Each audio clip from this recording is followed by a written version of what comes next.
this video, we will demonstrate how to access the Brine Line Flow Control. First, remove the secure clip and slide the Brine Line Flow Control elbow out of the valve body port.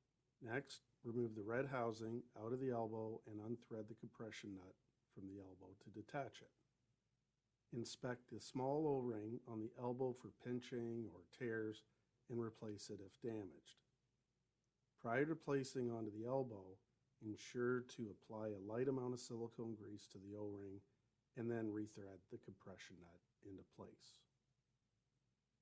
This red housing contains the Brine Line Flow Control. Notice there's an O-ring wrapped around the housing. If this O-ring is pinched or has a tear, it will require replacement as well.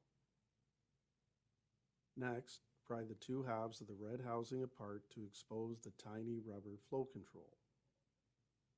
This flow control has a precision drilled hole in the center that controls the amount of water being placed into the brine tank during the refill cycle.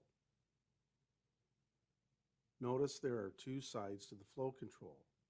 There's an embossed side with the flow rate stamped onto it, while the other side is smooth and has a beveled hole.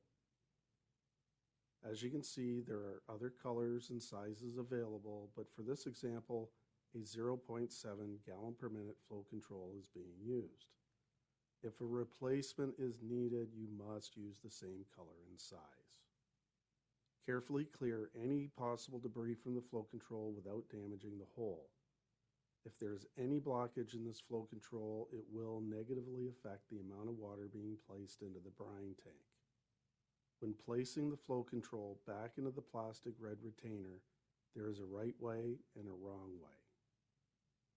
You'll want to place the flow control back into the red housing with the smooth beveled side facing towards the 7 o'clock position as the arrow indicates. This orientation is critical for proper water flow back into the brine tank during the refill cycle. Then place the other half of the red housing in a position, apply a light amount of silicone grease to the O-ring and place it back into place on the housing. Again, ensure that the beveled side of the flow control is facing towards the 7 o'clock position and then push the red housing into the elbow assembly. Prior to placing the elbow assembly back into the valve body port, ensure that the port is clear of any debris or buildup. Then simply push the elbow into position and secure it into place with the clip. You have now successfully inspected the Brine Line Flow Control assembly. Visit us at www.canaturewg.com.